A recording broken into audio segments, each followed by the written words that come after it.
بس د سکیورټي پرنسپل زموږ سره په سکیورټي کې دنه بیا یو بل دته ویل کېږي ډیفنس ان ډیپث دا د سکیورټي یو غټ میکانیزم دی مطلب دا دی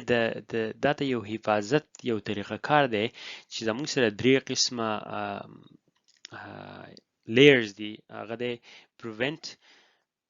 بل دی detect بل دی recover د دې مقصد دا دی زموږ سره درې قسمه لیئرز چې کوم دي که یو فیل شي دا بل به وي او که دا بل فیل شي نو دا بل به وي ریکور چې کوم دی نو دا ډېر زیات یو اهم لري او ډېر زیات امپورټنت دی په سکیورټي کې prevention چې دا کوم ویل لیکل prevent چې دی کنه د دې prevention مطلب چې تاسو سره یو کی ده یو پاسورډ دی او تاسو یو ډیټابیس یا فایل تاسو پاسورډ ولورکو او دا غیا کی تاسو یو ځای پټه کېښوده او هغه چاته اویلیبل نه ده صرف کم کسان چې هغه ته اکسس یې کم پرسنل کم سکیورټي پروفیشنل یا نور کم انجینران چې هغه ته اکسس دي او دا غي نه بل دا نور چا د سره اکسس نشته نه دي ته ویل کېږي پریونشن ځکه چې تی د بل نه بچ کې دا پاسورډ بل ته اویلیبل نه دی نه دي ته ویل کېږي پریونت دویم نمبر چې بیا زموږ سره کم یو دی هغه دی ډیټیکټ او ډیټیکشن که تاسو خیال کړی دی په دې کورس په دی اوله کې موږ یو سمال ایکسرسایز کړو کینری ټوکن کی چې ودا کومه ده نو هغه د یو ډیټیکشن دی مطلب دا دی چې د وخت نه مخکې مالویر چې دی هغه معلومي او کله چې معلومي کی نو بیا ډایرکټ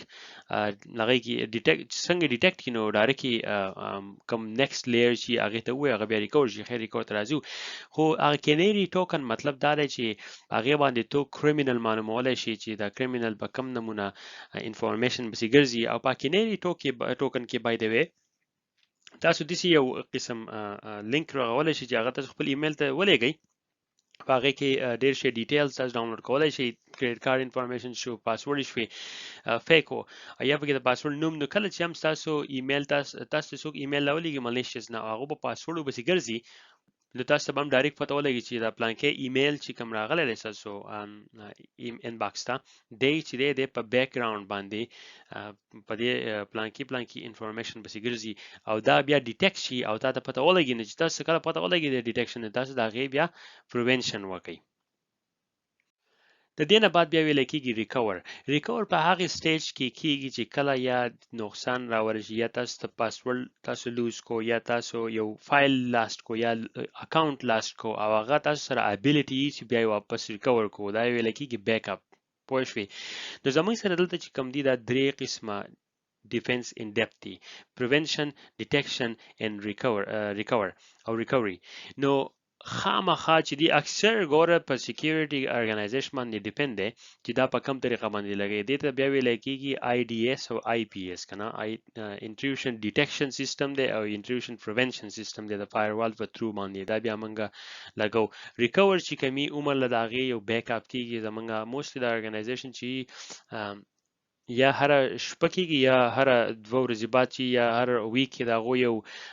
فل او هاف بیک اپ کېږي او ټول فایل چې کوم یا ډیلیټ شي سکی مطلب دا چې ټول بیک اپ الته پراته نو کوم تاسو فایل نو ورک شي هغه تاسو الټا ریکور کولای شئ په دې کورس کې به موږ different stages of defense او methodology او methods به موږ استعمالو یو طریقه کار به موږ استعمالو او tools به موږ استعمالو چې موږ د ډیفنس یو میکانیزم زده کو او په ډیرو طریقو باندې او زموږ کوم اسټس چې کوم دی موږ پریویسلی ایکسپلین کړو هغه موږ بچ کو او څنګه به بچ کو او څنګه به پریونت کو او بیا چې کلام یاد شي خدای مکه ډیمیج زموږ ارګنایزیشن ته یا اسټس ته هغه بیا موږ ریکور کو څنګه نو ان شاء الله په دې روان کورس کې به موږ تقریبا دا ټوټل په ډیر مختلفو ټولز باندې به موږ مطلب ایکسپلور کوو تاسو پته ولګي که تاسو خیال وکړئ دی خو نو په دې کې زموږ سره په پریونت کې known threats چې کوم دي unknown threats دي بیا په ډیټیکټ کې زموږ سره بیا known threats دي او unknown threats دي او بیا په ریسپاند او ریکور کې زموږ سره ورپسې چې کوم دي فور ایگزامپل په پریونت کې تاسو دا ویډیو پاس کړئ او دا ټوټل که تاسو نه پوهیږئ نو I encourage you چې دا ځان په دې پوهه کې دا کوم چې دلته منشن شوي دي ټول دلته په دې باندې ځان پوهه کوي کله چې بیا موږ مخې ته ځو او نور موږ ډیفو نوز د کورس ته نو تاسو بیا مشکلات راځي او unknown چې کوم دي دا ټوټل انکورج کوم چې یا په انټرنیټ باندې وګورئ ته هر یو ورډز مینینګ وګورئ بلیک لیست وګورئ چې بلیک لیست ویب سټ لاړ شي او هغه باندې ډیر شي ویب سټ چې دی هغه بلیک لیست شوی دی او هغه وګورئ چې مطلب دا کومي ویب سټ دي او خلکو ریپورت کړی دي کنه یو ار ال بلاکرز چې کوم دي ورچوال کیبورډز ډیر شي دي ورچوال کیبورډ چې کنه دا یو ډیر زیات قسم تھرش ته دا موږ ورسته هم ایکسپلین کړو یو ټایم کې دا ځکه چې د یو یو اس بي دلته ته ویل کې ډکی ډک ته کس شی وته هغه یو اس بي چې دی هغه استعمالي ته کیبورډ سافټویر او نو هغه انټي وایرس چې دی کنه نو عمر هر یو انټي وایرس چې هغه د کیبورډ سافټویر چې دی هغه ایکسکلود کوي مطلب دا چې بای پاس کوي هغه ته سنه وایي ځکه چې هغه مطلب دا د کیبورډ دی هغه کیبورډ چې کله انپوټ شي کمپیوټر دا نو انټي وایرس چې نه خو نشي بلاک کولای هغه بلاکي بیا خو ته ټایپینګ نشي کولای دا هغه د لاس دغه بای پاس کیږي دا ډکی ډکی چې د کوم وای دی دا د کیبورډ سافټویر استعمالي خو باغی کې دنه مالویر دی نو چې کله هغه یو اس بي دنه په